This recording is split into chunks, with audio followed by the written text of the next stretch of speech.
English made easy চ্যানেলে সকলকে স্বাগত জানাচ্ছি। আমি বিজয়চন্দ্র সাহা।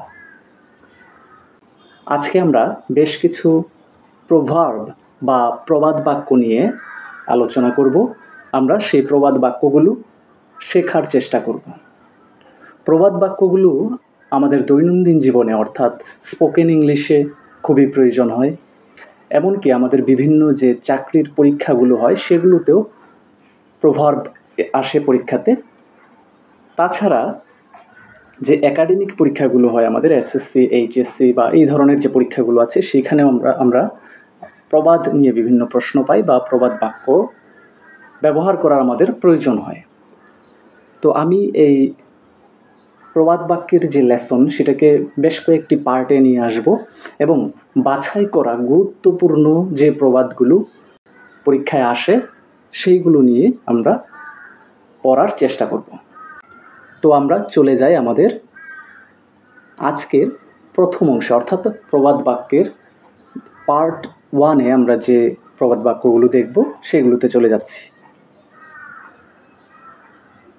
প্রথম প্রবাদটি হচ্ছে, A bad workman quarrels with his tools.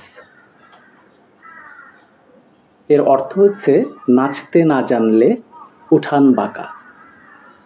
A bad workman quarrels with his tools. আমরা যদি আক্ষরিক অনুবাদ করি তাহলে কি বোঝায়, যে একজন কাজের লোক যে তেমন বেশি ভালো কাজ পারে না, সে quarrels with his tools অর্থাৎ সে তার কাজের যে বিভিন্ন যন্ত্রপাতি রয়েছে সেগুলোর সমস্যা খুঁজে বেড়ায়, সেগুলো নিয়ে দোষ খুঁজে বের করে বা সেগুলোর উপরে দায় চাপায়। আসলে সে নিজে কাজ পারে না।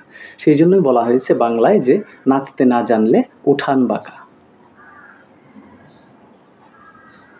Better an empty house than an ill tenant. দুষ্ট গরুর চেয়ে শূন্য গোয়াল ভালো। আমি আবারও পড়ছি, better an empty house than an ill tenant. দুষ্ট গরুর চেয়ে শূন্য গোয়াল ভালো।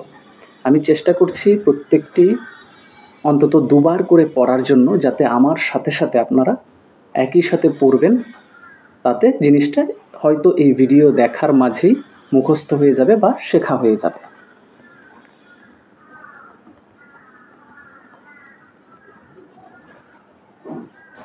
কাট ইউর কোট, আয় বুঝে ব্যয় করো।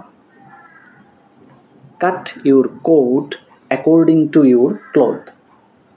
আয় বুঝে ব্যয় করো। Empty vessels sound much. অসারের তর্জন গর্জন সার। Empty vessels sound much. অসারের তর্জন গর্জন সার। অর্থ দেখবেন যে কলসগুলো খালি থাকে সেগুলোর শব্দ বেশি হয়। অর্থাৎ এখানে যেটা বোঝাচ্ছে, যার ভেতরে আসলে কিছু থাকে না সে অনেক বেশি প্রকাশ করে থাকে, প্রকাশ করে বোঝাতে যায় সে যে জানে, কিন্তু আসলে তার মাঝে তেমন জ্ঞান নেই। Fools rush in where angels fear to tread. হাতি ঘোড়া গেল তল, পিঁপড়া বলে কত জল। Fools rush in where angels fear to tread. হাতি ঘোড়া গেল তল, পিঁপড়া বলে কত জল। God helps those who help themselves. ঈশ্বর তাদেরই সাহায্য করেন যারা নিজেকে সাহায্য করে। God helps those who help themselves. ঈশ্বর তাদেরই সাহায্য করেন যারা নিজেকে সাহায্য করে।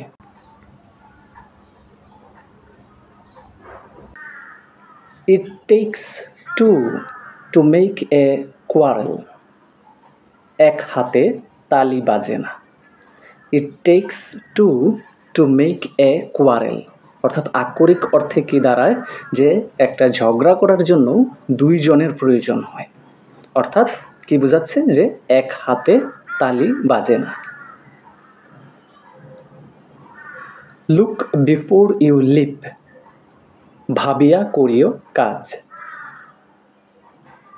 Look before you leap. ভাবিয়া করিও কাজ।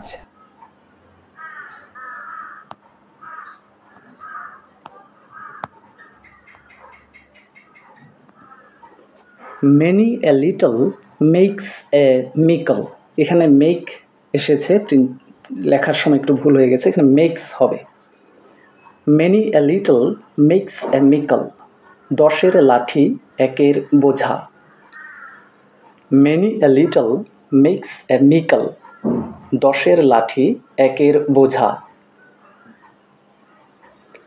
Necessity is the mother of invention.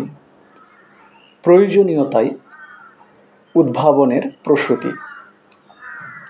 Necessity is the mother of invention. প্রয়োজনীয়তাই উদ্ভাবনের প্রসূতি।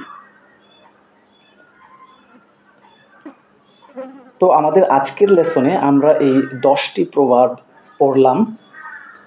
পরবর্তীতে আমি বাকি যে প্রভাবগুলো আমি সিলেক্ট করেছি, গুরুত্বপূর্ণ এবং খুবই কমন প্রশ্ন যেগুলো পরীক্ষায় আসে, সেইগুলো ধাপে ধাপে নিয়ে আসব। সেই পর্যন্ত ভালো থাকবেন সবাই। ধন্যবাদ সবাইকে।